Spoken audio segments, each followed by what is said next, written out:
Hola, hoy vamos a sumergirnos en un análisis que me parece fascinante, explorando un texto llamado Jesús en la barca, la obediencia transforma. Este material se basa en un pasaje bíblico muy conocido, seguro muchos lo ubican, Lucas capítulo 5, versículos 1 al 11, la pesca milagrosa. Y nuestro objetivo hoy es intentar desentrañar cómo, según esta fuente que analizamos, un encuentro con Jesús y sobre todo la obediencia a su palabra puede darle la vuelta a todo. Convertir el fracaso en propósito y la escasez en abundancia. La fuente pinta una escena muy gráfica, ¿no?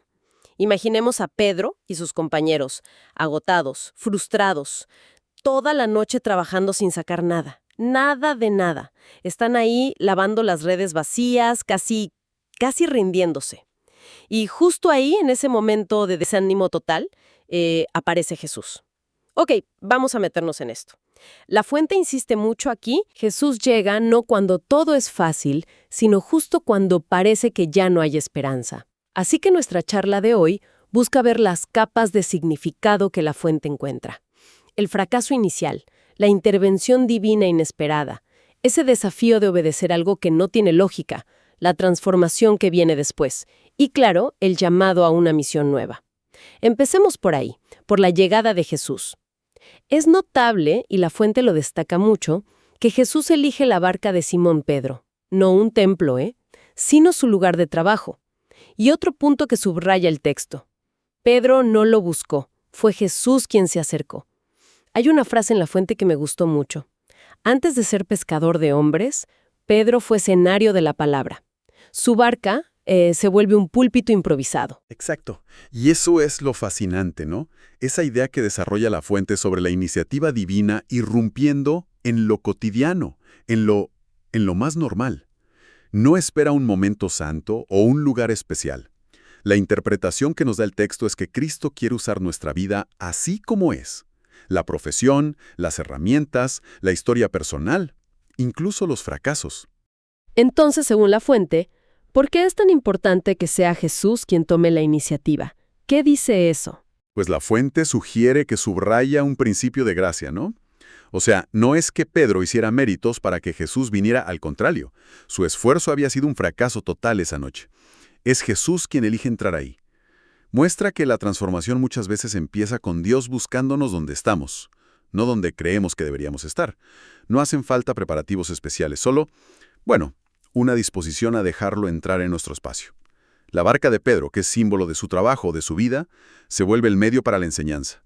Cualquier parte de nuestra vida puede ser usada para algo más grande. Y esa presencia no es solo estar ahí, sino que observa, enseña y luego desafía. Y aquí es donde la narrativa y el análisis de nuestra fuente se pone de verdad interesante. Después de enseñar desde la barca, Jesús le dice a Pedro, al pescador experto, algo que suena pues absurdo. Boga a mar adentro y echad vuestras redes para pescar. Remar a lo profundo, a pleno día, después de una noche entera sin éxito, la lógica de Pedro le diría, imposible. Y la respuesta de Pedro es increíble. Refleja toda esa tensión. Dice, Maestro, toda la noche hemos estado trabajando y nada hemos pescado.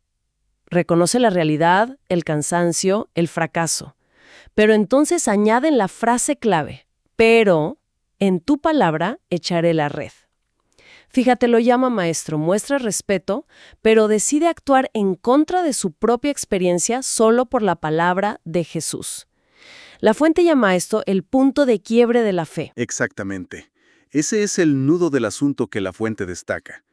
La tensión entre la experiencia, la realidad dura de la noche en vela, y la fe, la confianza en esa palabra específica de Jesús. Hay una idea central en el texto que analizamos. La fe no ignora la realidad, pero elige apoyarse en la palabra de Cristo. No es negar el fracaso ni el cansancio, sino darle más peso a la instrucción recibida. Y esto nos lleva a un concepto clave que explora la fuente. Eso de obedecer sin entender del todo. Lo presenta como algo esencial en el camino del discipulado. Pero, a ver, ¿cómo distingue la fuente esa obediencia de fe de no sé, de una simple terquedad o de negar la realidad. ¿No es un poco riesgoso actuar así, irracionalmente? Es una muy buena pregunta. La fuente lo aborda poniendo el foco en de dónde viene la palabra. No se trata de seguir cualquier impulso loco, sino de responder a una instrucción que se reconoce como divina. Pedro lo llama maestro, reconoce esa autoridad. La fe aquí no es ciega a la realidad, digamos, pero confía en que hay una perspectiva más amplia, una realidad superior. La fuente hace un contraste muy vivo entre la seguridad de la orilla, donde no se pesca nada, pero tampoco se arriesga mucho, y el potencial que hay al ir a esas aguas profundas de la obediencia. Salir de la zona cómoda, donde la experiencia te dice hasta aquí, ahí es donde, según este análisis, puede ocurrir el milagro, la transformación. ¿Es un riesgo? Sí, pero basado en quién da la orden. Y esa apuesta de fe, esa obediencia contra toda lógica, tiene un resultado. Bueno, inmediato y espectacular. Lanzan las reles y dice que encerraron gran cantidad de peces y su red se rompía. ¡Se rompía! Es tanto pescado que tienen que llamar a los compañeros de la otra barca para que ayuden. Y aún así, las dos barcas casi se hunden. La fuente establece una conexión muy directa. La obediencia, por rara que pareciera, trae una abundancia sobrenatural. Nuestro texto fuente se detiene bastante en el simbolismo de esta escena. Interpreta esas redes a punto de romperse, no solo como pescado literal, sino como una imagen de la gracia desbordante de Dios, algo que supera nuestras capacidades.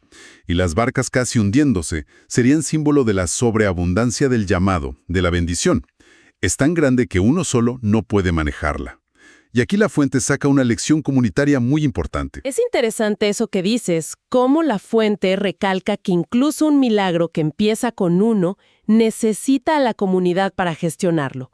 Explica por qué es tan importante esa colaboración. Sí, la fuente argumenta que la obra de Dios a menudo es más grande que la capacidad de una sola persona. Pedro tiene que llamar a sus compañeros. Lo interpreta como un principio. Nadie puede pescar solo todo lo que Dios tiene. El ministerio, la misión, es en equipo. La bendición es tan grande que necesita por diseño colaboración. Compartir el trabajo y el fruto. Sugiere que las grandes cosas raramente las hace uno solo, sino que piden una respuesta colectiva. La abundancia misma te obliga a la comunidad. Ahora, pensemos en la reacción de Pedro ante esto. Uno esperaría saltos de alegría, ¿no? Euforia, quizás un poco de orgullo. Fui yo quien obedeció. Pero no. Su respuesta es totalmente distinta y muy honda. Al ver esa pesca descomunal, Simón Pedro cayó de rodillas ante Jesús, diciendo: «Apártate de mí, Señor, porque soy hombre pecador». El milagro no lo engrandece, sino que lo aplasta, con la conciencia de su propia condición y lo lleva a adorar. Reconoce que está ante algo sagrado. La fuente le da muchísimo peso a esa reacción. Sugiere que un encuentro real con la santidad de Jesús, que aquí se ve en su poder sobre la naturaleza, algo que solo Dios podía hacer, inevitablemente te muestra tu propia condición humana, lo que Pedro llama pecado. No es que Pedro quiera que Jesús se vaya, literalmente. Es más bien una exclamación de sentirse abrumado por la distancia enorme entre él y lo divino que acaba de ver. Y según la fuente, esa reacción de «apártate de mí» ¿es algo que siempre pasa en un encuentro así o es algo particular de Pedro? La fuente lo presenta como una respuesta bastante común, digamos, y muy significativa ante una revelación directa de la santidad o el poder divinos. Es un patrón que vemos en otras figuras de la Biblia también.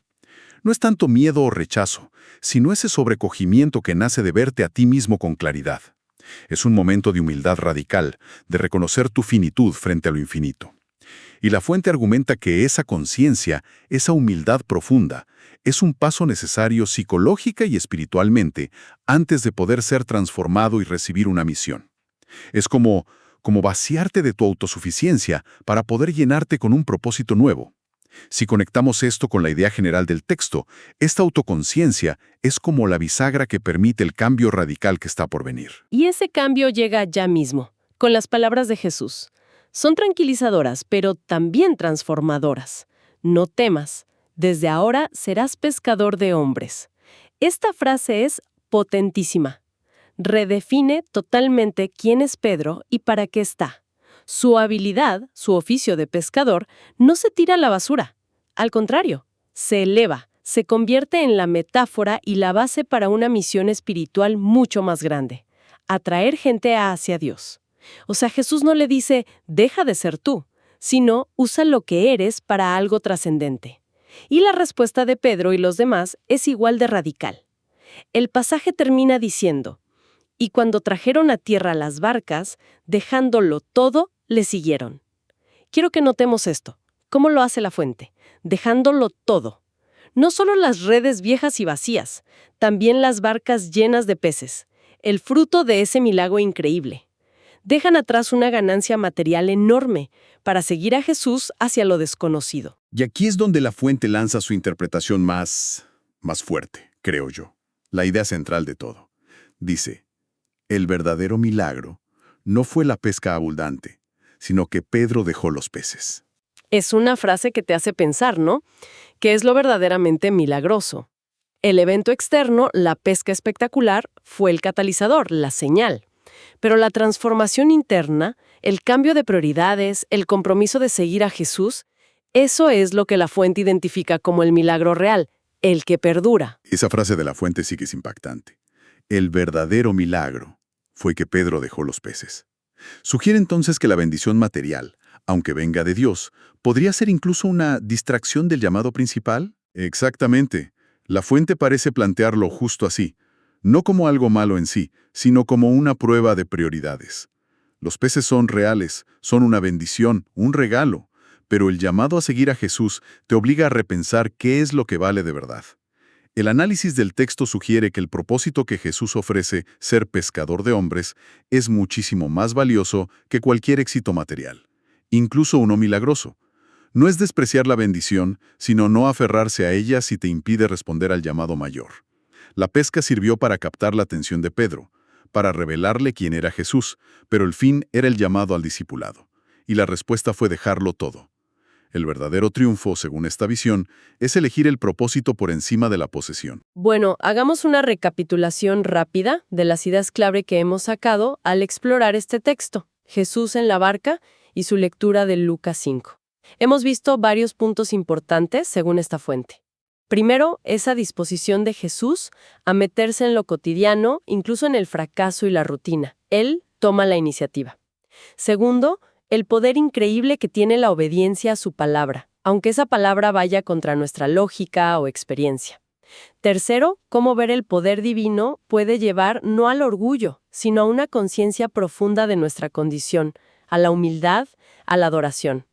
Cuarto, la posibilidad asombrosa de que nuestra identidad, nuestra profesión, se redefina para un propósito trascendente, como Pedro, de pescador de peces a pescador de hombres. Y por último, esta idea tan fuerte de que seguir radicalmente ese llamado puede implicar dejar atrás incluso las bendiciones materiales que acabamos de recibir, poniendo el discipulado por encima de la seguridad o el beneficio inmediato. Sí, y conectando todo esto, la fuente propone que esta historia es más que un relato antiguo.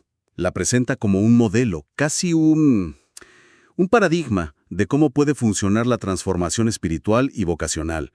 Es como un arquetipo de la respuesta humana a un llamado que a menudo parece ir contra la corriente, que nos saca de la comodidad de la orilla segura y nos pide aventurarnos en lo desconocido confiando en una guía que no es la nuestra. Y esto nos deja con una reflexión final, algo para seguir pensando después de esta charla. La fuente nos invita, sin decirlo directamente, a mirar esa dinámica de lanzarse mar adentro.